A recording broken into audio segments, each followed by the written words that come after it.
Yeah.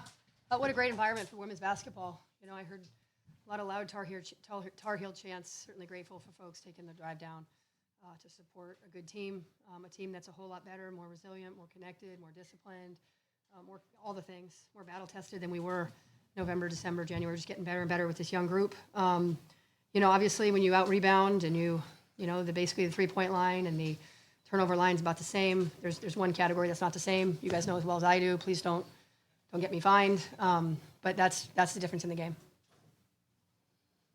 How do you process going through a whole game without taking a free throw? I have no choice but to process it. You know, I had no choice. I know Lainey landed on her ass when she took a free throw, when she took a 3-point shot.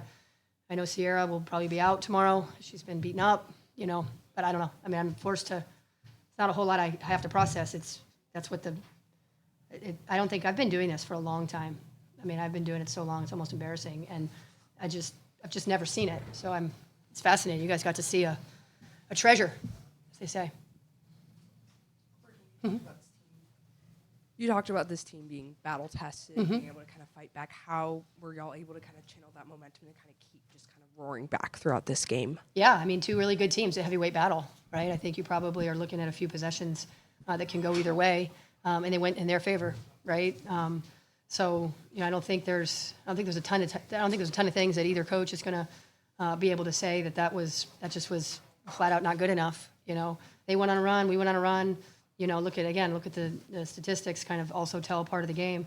You know, so there's, again, one category it's hard to make up for, given there's so many to do that. But, you know, you hope when you schedule a tough schedule, both in terms of the Power Fours, I think we've played 3 of the top 4 teams in the country, but also a lot of the mid-majors and other Power Fours, Kansas State, et cetera, of the worlds. You hope that helps you, just like their schedule. These are 2 teams that schedule well, and you hope it helps you. But these guys, yeah, I think we're, you know, with the exception of India and Laney, and of course Nyla wasn't on my team last year. Those 2 are the only kids who played in this game last year, right? And only meaningful minutes. And not only because it's Duke Carolina, but it's 2 heavyweights, you know, 2 arguably top 10, top 15 teams in the country. So, you know, we got a lot of youth out there. I know she's thrilled, and I'll be thrilled when I have a really experienced backcourt, right? But that will take some time.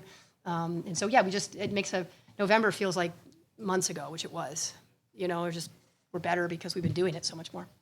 Ciera, you guys, I mean, you had 14 points today, and, you know, I know Coach said you got beat up a little bit, but you guys did score 46 points in the paint. What was fascinating. Working so well down there for you? I think our guards did a really good job of drawing defender and then dump-off passes. I mean, you saw me get them, but you also saw Tisa, Nyla Harris.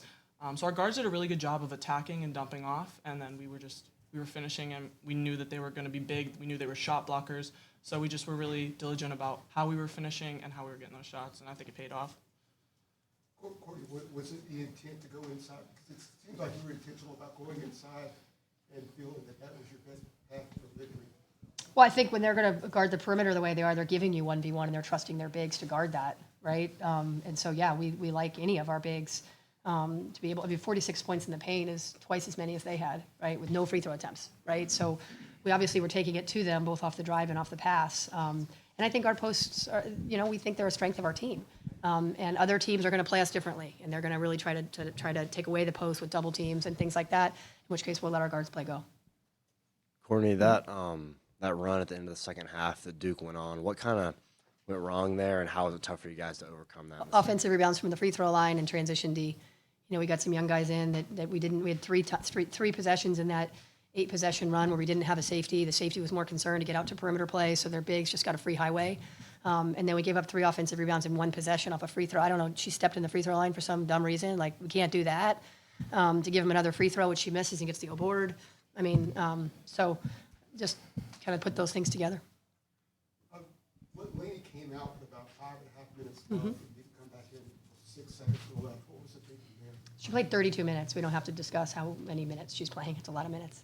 I mean, but down the stretch, you want not having Laney Grant in the game. That was fine. Nyla Brooks did a great job.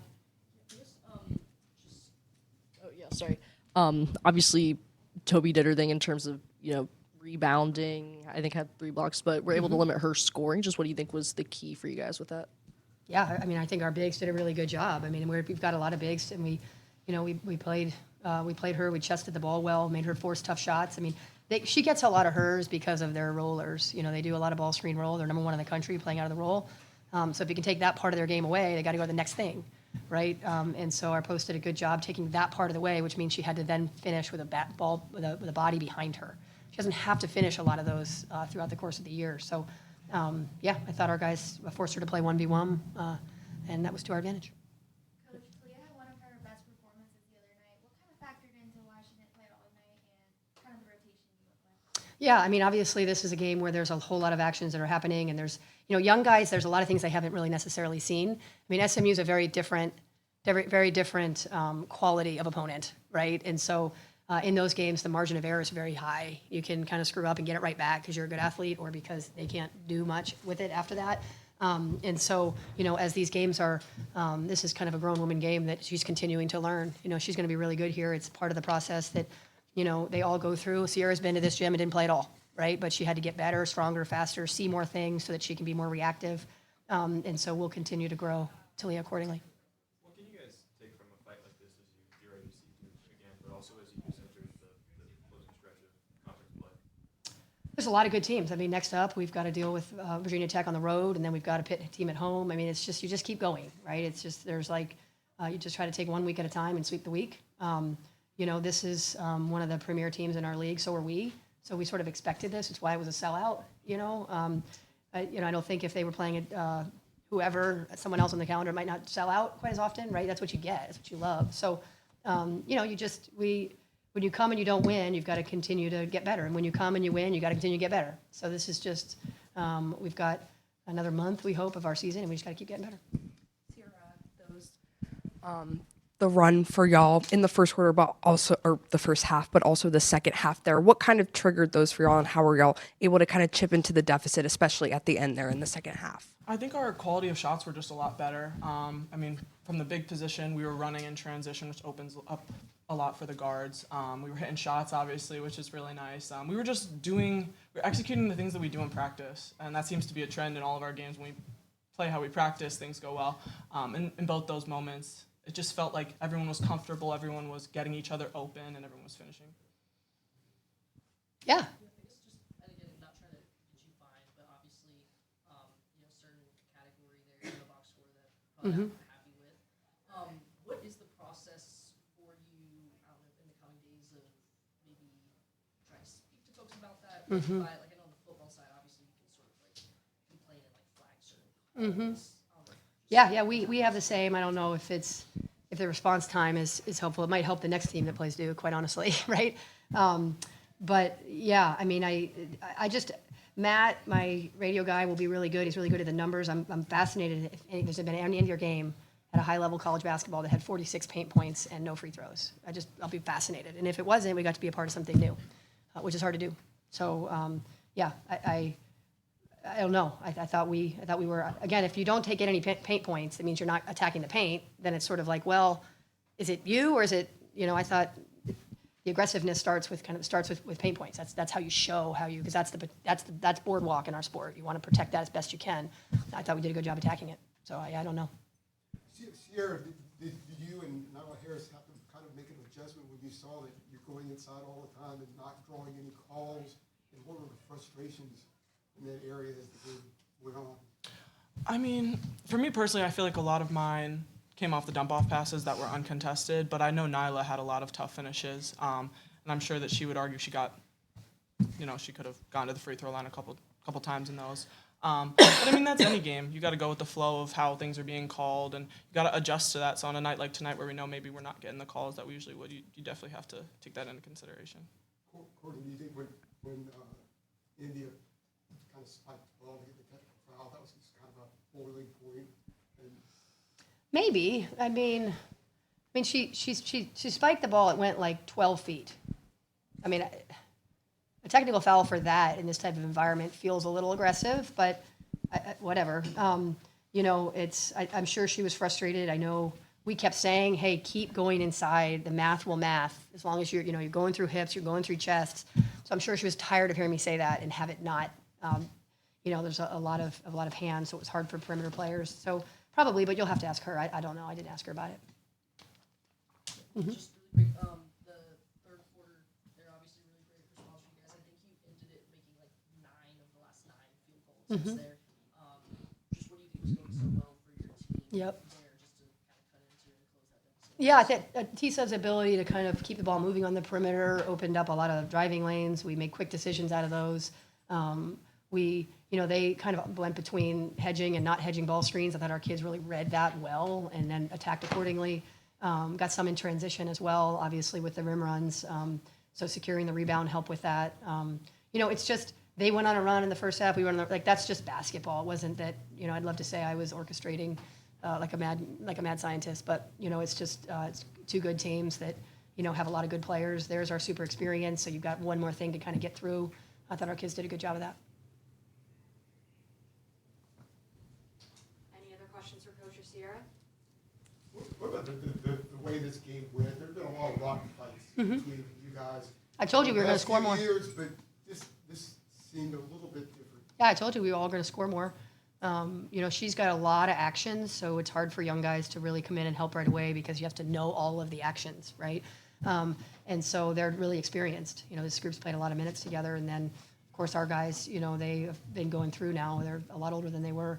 And we're just built differently. We've got more offensive weapons than we've had in the past in different ways. And so, how cool, though, as I think about, Alyssa having been so many meaningful Duke Carolina games, her parents were there in the stands. It's just such a cool thing about how many people love this team and this program long after they've played or even short after they've played. But yeah, this is just kind of, I guess, what you come to expect. But I told you we were going to score more points. Both sides were. I think both defenses were still solid, but there's just more offense to be had from these two teams than had in the past.